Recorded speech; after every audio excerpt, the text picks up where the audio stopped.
ಜಿಲ್ಲೆಯ ಸಂಡೂರು ಪಟ್ಟಣದಲ್ಲಿ ಧರ್ಮಸ್ಥಳ ಗ್ರಾಮಾಭಿವೃದ್ಧಿ ಯೋಜನೆ, ಬಿಸಿ ಟ್ರಸ್ಟ್ ಹಾಗೂ ಅಖಿಲ ಕರ್ನಾಟಕ ಜನಜಾಗೃತಿ ವೇದಿಕೆ ಟ್ರಸ್ಟ್, ಧರ್ಮಸ್ಥಳ ಮತ್ತು ಬಳ್ಳಾರಿ ಹಾಗೂ ಪ್ರಗತಿ ಬಂಧು ಸ್ವಸಹಾಯ ಸಂಘಗಳ ಒಕ್ಕೂಟ ಸಂಡೂರು ಇವರ ಸಂಯುಕ್ತ ಆಶ್ರಯದಲ್ಲಿ ಗಾಂಧಿ ಜಯಂತಿಯ ಸಂಭ್ರಮಾಚರಣೆ ನಿಮಿತ್ತವಾಗಿ ದುಶ್ಚಟ ಮುಕ್ತ ಹಾಗೂ ಸ್ವಾಸ್ಥ್ಯ ಸಮಾಜ ನಿರ್ಮಾಣಕ್ಕಾಗಿ ಗಾಂಧಿ ಸ್ಮೃತಿ ಬೃಹತ್ ಜನಜಾಗೃತಿ ಸಮಾವೇಶ ಹಾಗೂ ವ್ಯಸನ ಮುಕ್ತರಿಗೆ ಅಭಿನಂದನಾ ಸಮಾರಂಭ ಕಾರ್ಯಕ್ರಮ ಜರುಗಿತು. ಈ ಸಂದರ್ಭದಲ್ಲಿ ಸಂಸದ ಇ ತುಕಾರಾಂ, ಶಾಸಕಿ ಅನ್ನಪೂರ್ಣ ಇ ತುಕಾರಾಂ ಹಾಗೂ ವಿವಿಧ ಪಕ್ಷಗಳ ಮುಖಂಡರು ಮತ್ತು ಜಾಗೃತಿ ವೇದಿಕೆ ಹಾಗೂ ಸ್ವಸಹಾಯ ಸಂಘಗಳ ಒಕ್ಕೂಟದ ಪದಾಧಿಕಾರಿಗಳು, ಎಸ್ಕೆಡಿಆರ್ಡಿಪಿ ಬಿಸಿ ಟ್ರಸ್ಟ್ನ ನಿರ್ದೇಶಕರು, ಯೋಜನಾಧಿಕಾರಿಗಳು ಹಾಗೂ ಸಿಬ್ಬಂದಿಗಳು ಉಪಸ್ಥಿತರಿದ್ದರು.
ಅಖಿಲ ಕರ್ನಾಟಕ ಜನಜಾಗೃತಿ ಧರ್ಮಸ್ಥಳ, ಅಖಿಲ ಕರ್ನಾಟಕ ಜಿಲ್ಲಾ ಜನಜಾಗೃತಿ ಕರ್ನಾಟಕದಲ್ಲಿ ಹಾಗೂ ಪ್ರಗತಿ ಬಂಧು ಸ್ವಸಹಾಯ ಸಂಘಗಳ ಒಕ್ಕೂಟ ಸಂಡೂರು ತಾಲೂಕು ಇವರ ಸಂಯುಕ್ತ ಆಶ್ರಯದಲ್ಲಿ ಪರಮಪೂಜ್ಯ ರಾಜಶ್ರೀ ಡಾಕ್ಟರ್ ಟಿ ವೀರೇಂದ್ರ ಹೆಗ್ಗಡೆಯವರು ಮತ್ತು ಮಾತೃಶ್ರೀ ಹೇಮಾವತಿ ಹೆಗ್ಗಡೆಯವರ ಪ್ರಕಾಶನವಾದಗಳೊಂದಿಗೆ ಅಕ್ಟೋಬರ್ 2 ರಾಷ್ಟ್ರಪಿತ ಮಹಾತ್ಮ ಗಾಂಧೀಜಿಯವರ ಜಯಂತಿ ಪ್ರಯುಕ್ತ ಗಾಂಧಿ ಸ್ಮೃತಿ ವ್ಯಸನ ಮುಕ್ತ ಸಾಧಕರಿಗೆ ಅಭಿನಂದನೆ ಮತ್ತು ಬೃಹತ್ ಜನಜಾಗೃತಿ ಜಾಥಾ ಹಾಗೂ ಸಮಾವೇಶ ಕಾರ್ಯಕ್ರಮವನ್ನು ಹಮ್ಮಿಕೊಂಡಿದ್ದು, ಈ ಒಂದು ಕಾರ್ಯಕ್ರಮದಲ್ಲಿ ಸಂಡೂರು ತಾಲೂಕಿನ ಸಜ್ಜನ ಸಮಾಜ, ಸಾರ್ವಜನಿಕ ಬಂಧುಗಳು ಹಾಗೂ ಪ್ರಗತಿ ಬಂಧು ಸ್ವಸಹಾಯ ಸಂಘಗಳ ಒಕ್ಕೂಟಗಳ ಪದಾಧಿಕಾರಿಗಳು, ಸರ್ವ ಸದಸ್ಯರು ಭಾಗವಹಿಸಿ ಈ ಒಂದು ಬೃಹತ್ ಜನಜಾಗೃತಿ ಜಾಥಾ ಕಾರ್ಯಕ್ರಮವನ್ನು ಯಶಸ್ವಿಗೊಳಿಸಬೇಕಾಗಿ ಈ ಮೂಲಕ ತಮ್ಮಲ್ಲಿ ವಿನಂತಿ.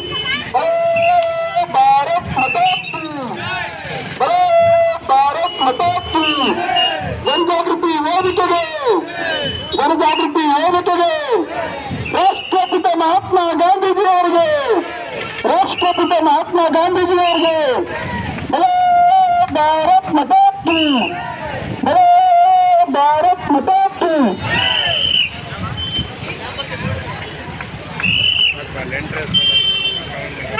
ಓಕೆ ಮಾಡಿ.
ಧಿಕ್ಕಾರ ಧಿಕ್ಕಾರ ಮದ್ಯಪಾನಕ್ಕೆ ಧಿಕ್ಕಾರ, ಧಿಕ್ಕಾರ ಧಿಕ್ಕಾರ ಮದ್ಯಪಾನಕ್ಕೆ ಧಿಕ್ಕಾರ. ಜನಜಾಗೃತಿ ಅಭಿಯಾನಕ್ಕೆ ಜಯವಾಗಲಿ, ಜನಜಾಗೃತಿ ಅಭಿಯಾನಕ್ಕೆ ಜಯವಾಗಲಿ. ಮದ್ಯವರ್ಜನ ಶಿಬಿರಕ್ಕೆ ಜಯವಾಗಲಿ, ಮದ್ಯವರ್ಜನ ಶಿಬಿರಕ್ಕೆ ಜಯವಾಗಲಿ.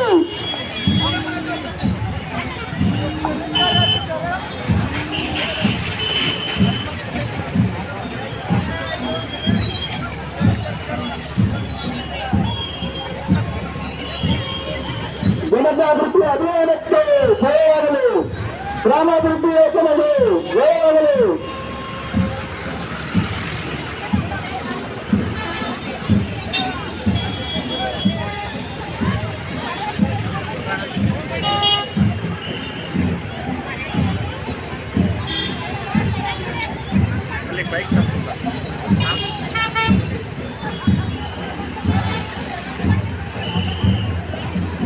ಶ್ರೀ ಕ್ಷೇತ್ರ ಧರ್ಮಸ್ಥಳ ಗ್ರಾಮಾಭಿವೃದ್ಧಿ ಯೋಜನೆ ಬಿಸಿ ಟ್ರಸ್ಟ್ ಬಳ್ಳಾರಿ ಜಿಲ್ಲೆ, ಅಖಿಲ ಕರ್ನಾಟಕ ಜನಜಾಗೃತಿ ವೇದಿಕೆ ಟ್ರಸ್ಟ್ ಧರ್ಮಸ್ಥಳ, ಅಖಿಲ ಕರ್ನಾಟಕ ಜಿಲ್ಲಾ ಜನಜಾಗೃತಿ ವೇದಿಕೆ ಬಳ್ಳಾರಿ ಜಿಲ್ಲೆ ಹಾಗೂ ಪ್ರಗತಿ ಬಂಧು ಸ್ವಸಹಾಯ ಸಂಘಗಳ ಒಕ್ಕೂಟ ಸಂಡೂರು ತಾಲೂಕು ಇವರ ಸಂಯುಕ್ತಾಶ್ರಯದಲ್ಲಿ ಪರಮ ಪೂಜ್ಯ ರಾಜಶ್ರೀ ಡಾಕ್ಟರ್ ಟಿ ವೀರೇಂದ್ರ ಹೆಗ್ಗಡೆಯವರು ಮತ್ತು ಮಾತೃಶ್ರೀ ಹೇಮಾವತಿ ಹೆಗ್ಗಡೆಯವರ ಕೃಪಾಶೀರ್ವಾದಗಳೊಂದಿಗೆ ಅಕ್ಟೋಬರ್ 2 ರಾಷ್ಟ್ರಪಿತ ಮಹಾತ್ಮ ಗಾಂಧೀಜಿಯವರ ಜಯಂತಿಯ ಪ್ರಯುಕ್ತ ಗಾಂಧಿ ಸ್ಮೃತಿ ಹೆಸರು ಮುಕ್ತ ಸಾಧಕರಿಗೆ ಅಭಿನಂದನೆ ಹಾಗೂ ಬೃಹತ್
ಬೆಳಿಗ್ಗೆ ಸಂಜೆ ದೇವರಿಗೆ ದೀಪವನ್ನು ಹಚ್ಚಬೇಕು. ಯಾರು ಹಿಂದೂ ಧರ್ಮದವರು ಇದ್ದೀರಿ, ಬೆಳಿಗ್ಗೆ ಸಂಜೆ ದೇವರಿಗೆ ದೀಪವನ್ನು ಹಚ್ಚಬೇಕು.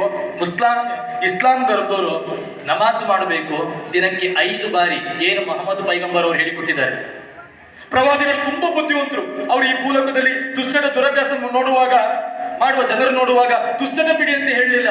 ಅವ್ರು ತುಂಬಾ ಬುದ್ಧಿವಂತರಾದ್ರು. ಏನ್ ಹೇಳಿದ್ರು ಅಂತ ಹೇಳಿದ್ರೆ, ದಿನಕ್ಕೆ 5 ಬಾರಿ ನಮಾಜ್ ಮಾಡಿ ಅಂತ ಮೊದಲು ಹೇಳಿದ್ರು. ಯಾಕೆ?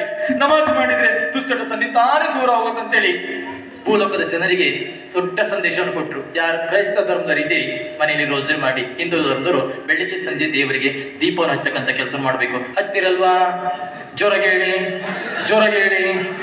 ಬೆಳಿಗ್ಗೆ ಒಬ್ರು ದೀಪ ಹಚ್ಚಬೇಕು, ಸಂಜೆ ಒಬ್ರು ದೀಪ ಹಚ್ಚಬೇಕು. ಹಾಗಾದ್ರೆ ಬೆಳಗಿನ ದೀಪವನ್ನು ಯಾರು ಹಚ್ಚಬೇಕು? ಗಂಡ ಒಂದು ದೀಪ ಹಚ್ಚಬೇಕು, ಹೆಂಡತಿ ಒಂದು ದೀಪವನ್ನು ಹಚ್ಚಬೇಕು. ಹಾಗಾದ್ರೆ ಬೆಳಗಿನ ದೀಪವನ್ನು ಯಾರು ಹಚ್ಚಬೇಕು? ಎಸ್, ಜೋರಾಗಿ ಹೇಳಿ. ಬೆಳಗಿನ ದೀಪವನ್ನು ಯಾರು ಹಚ್ಚಬೇಕು? ಸ್ವಲ್ಪ ಜೋರಾಗಿ ಹೇಳ್ರಣ್ಣ. ಬಾ, ಎಲ್ಲಿಗೆ? ಈ ಕಡೆ ಮಿಸ್. ಬೆಳಗಿನ ದೀಪವನ್ನು ಯಾರು ಹಚ್ಚಬೇಕು? ಸಂಜೆ ದೀಪವನ್ನು ಯಾರು ಹಚ್ಚಬೇಕು? ಅದು ಹೇಗೆ? ಗಂಡ ಒಂದು ದೀಪ, ಹೆಂಡತಿ ಒಂದು ದೀಪ ಅಂತ ಹೇಳಿದ್ರೆ ಬೆಳಿಗ್ಗೆ ನಾವು ಸರ್, ಸಂಜೆ ನಾವು ಸರ್. ಏನು ಸನ್ನಿಗೆ ಒಳಗಾಗಿದ್ದೀರಿ ನೀವು? ಬೆಳಗಿನ ದೀಪವನ್ನು ಯಾರು ಹಚ್ಚಬೇಕು? ನೀವು. ಸಂಜೆ ದೀಪವನ್ನು ಯಾರು ಹಚ್ಚಬೇಕು? ಯಾರು? ಹೆಣ್ಮಕ್ಳು ಮಾತಾಡಲ್ಲ, ಯಾರು ಹಚ್ಚಬೇಕು? ಯಾಕೆ ಅಮ್ಮ, ನಿಂಗೆ ಕನ್ನಡ ಬರಲ್ವಾ? ನವಲ್ಗುಂದನೇ ಇಂದು ಎದುರುಗಡೆ ನಿಂತ್ಕೊಂಡಿದ್ದು ಮಾತಾಡಲ್ಲ. ಸಂಜೆ ದೀಪವನ್ನು ಯಾರು ಹಚ್ಚಬೇಕು? ಇದು ಸ್ವಲ್ಪ ಉಲ್ಟಾ ಆಗಬೇಕು.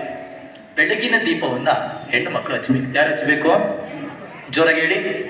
ಹೆಣ್ಮಕ್ಳು ಹಚ್ಚಬೇಕು. ಬೆಳಿಗ್ಗೆ ಎದ್ದು ಕೂಡಲೇ ಲಕ್ಷಣವಾಗಿ ಮುಖ ತೊಳೆದು ನಿಮ್ಮ ನಂಬಿಕೆ ಪ್ರಕಾರ ಹಣೆಗೊಂದು ಕುಂಕುಮ ಇಟ್ಟು ಇಷ್ಟ ದೇವರನ್ನ, ಕುಲದೇವರನ್ನ ಸ್ಮರಿಸಿಕೊಂಡು ಗಂಡನಿಗೆ ಆರೋಗ್ಯ ಕೊಡು, ಮಕ್ಕಳಿಗೆ ಯಶಸ್ಸನ್ನು ಕೊಡು, ಹೊಲ ಮನೆಯಲ್ಲಿ ಒಳ್ಳೆ ಬೆಳೆಯನ್ನು ಕೊಡು ತಂದೆ ಅಂತೇಳಿ ನಿಮ್ಮ ಕುಲದೇವರಿಗೆ ಒಂದು ದೀಪವನ್ನ, ಊದಿನ ಕಡ್ಡಿಯನ್ನು ಹಚ್ಚತಕ್ಕಂಥ ಕೆಲಸನ ಎಲ್ಲ ಹೆಣ್ಮಕ್ಳು ಮಾಡ್ಬೇಕು. ಇವತ್ತಿನಿಂದ ಮಾಡ್ತೀರಲ್ವಾ?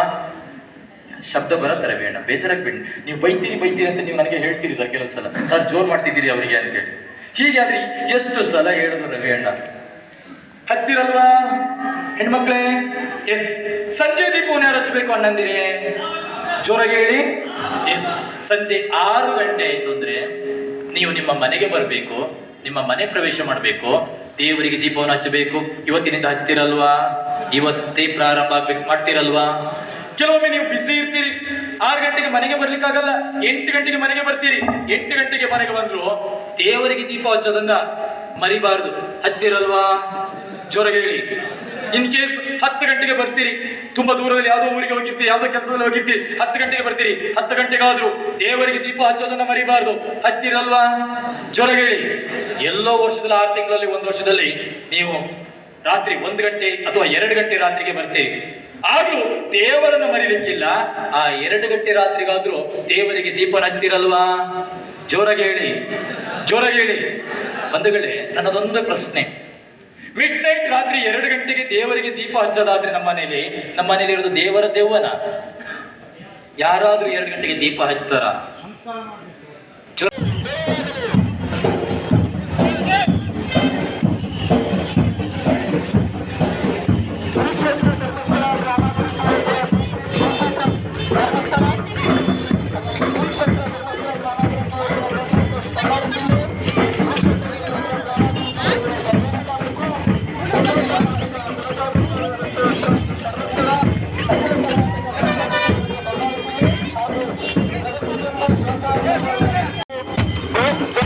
ಜಾಥಾ ಕಾರ್ಯಕ್ರಮದಲ್ಲಿ ಯಶಸ್ವಿಯಾಗಲು ತಾವೆಲ್ಲರೂ ಕಾರ್ಯನಿರತರಾಗಬೇಕೆಂದು ನಮ್ಮಲ್ಲಿ ವಿನಂತಿ.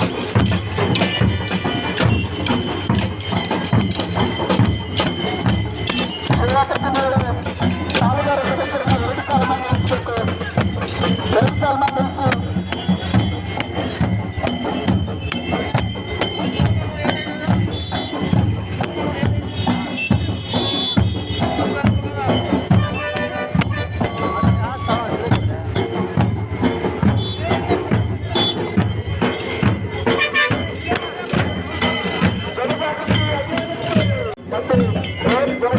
ಜಾಥಾ ಹಾಗೂ ಸಮಾವೇಶ ಕಾರ್ಯಕ್ರಮವನ್ನು ಹಮ್ಮಿಕೊಂಡಿದ್ದು ಈ ಕಾರ್ಯಕ್ರಮದಲ್ಲಿ ಸಂಘ ತಾಲೂಕು ಜನಜಾಗೃತಿ ಜಾಥಾ ಕಾರ್ಯಕ್ರಮದಲ್ಲಿ ಯಶಸ್ವಿಯಾಗಲು ತಾವೆಲ್ಲರೂ ಕಾರ್ಯನಿರತರಾಗಬೇಕೆಂದು ನಮ್ಮಲ್ಲಿ ವಿನಂತಿ.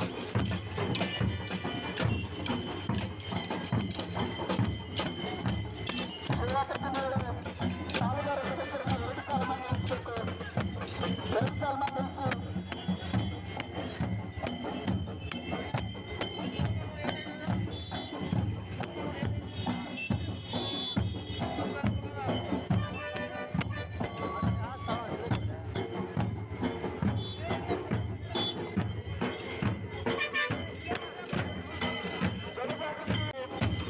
ಜನಜಾಗೃತಿ ಜಾಥಾ ಕಾರ್ಯಕ್ರಮದಲ್ಲಿ ಯಶಸ್ವಿಯಾಗಲು ತಾವೆಲ್ಲರೂ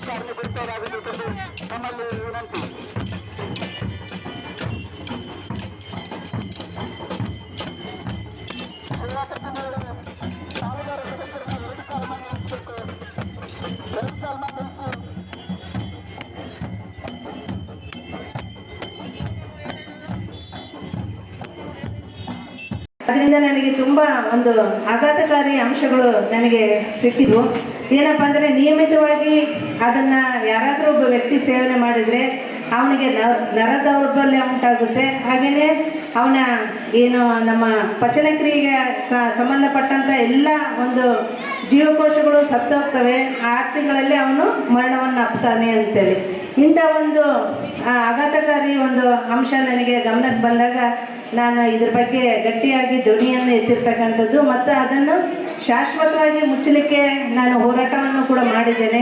ಅದ್ರ ಬಗ್ಗೆ ನಾನು ಹೆಚ್ಚು ಗಮನ ಸೆಳೆಯುವಂಥ ಪ್ರಯತ್ನ ಕೂಡ ಮಾಡ್ತಾಯಿದ್ದೇನೆ. ಹಾಗೆಯೇ ಎಲ್ಲ ನನ್ನ ಅಣ್ಣ ತಮ್ಮಂದಿರು ಏನಿದ್ರಿ ಅದರಲ್ಲಿ ಮುಖ್ಯವಾಗಿ ಸಂಡೂರಿನಲ್ಲಿ ಪ್ರತಿನಿತ್ಯ ಈ ಗಣಿ ಕಾರ್ಮಿಕರು ಹೆಚ್ಚಾಗಿರ್ತಕ್ಕಂಥದ್ದು ನಮ್ಮ ಸಂಡೂರು ತಾಲೂಕಿನಲ್ಲಿ ಮತ್ತು ಕಾರ್ಮಿಕ ವರ್ಗದವರು ಹೆಚ್ಚಾಗಿರ್ತಕ್ಕಂಥದ್ದು. ಕೆಲಸದ ಒತ್ತಡ ಏನೇ ಇರಲಿ, ನಿಮ್ಮದು ಎಷ್ಟೇ ಬ್ಯುಸಿ ಕೆಲಸ ಆಗಿರಲಿ, ಆಮೇಲೆ ನಿಮ್ಮದು ಒಂಥರ ಅನಿಯಮಿತವಾದಂಥ ಒಂದು ದಿನಚರಿ ಆಗಿದ್ದರೂ ಕೂಡ ದಯಮಾಡಿ ಯಾರು ಈ ಒಂದು ಅನಿಷ್ಟವಾದಂಥ ಈ ಒಂದು ಮದ್ಯ ಸೇವನೆಗೆ ತಾವು ಒಳಗಾಗಬಾರ್ದು. ಇದಕ್ಕೆ ಪೂರ್ವಕವಾದಂಥ ಅಭ್ಯಾಸಗಳನ್ನು ರೂಢಿಸ್ಕೊಳ್ರಿ. ಉತ್ತಮವಾದ ಜೀವನ, ಒಂದು ಸ್ವಾಸ್ಥ್ಯವಾದ ಜೀವನಕ್ಕೆ ತಾವೆಲ್ಲರ ಅಣಿವು ಮಾಡಿಕೊಳ್ರಿ ಅಂತೇಳಿ ನಾನು ಹೇಳೋದಕ್ಕೆ ಬಯಸ್ತೀನಿ. ಹಾಗೆಯೇ ಇವತ್ತು ಎಲ್ಲ ಅಕ್ಕ ತಂಗಿಯರು ಕೂಡ ಇದ್ದೀರಿ.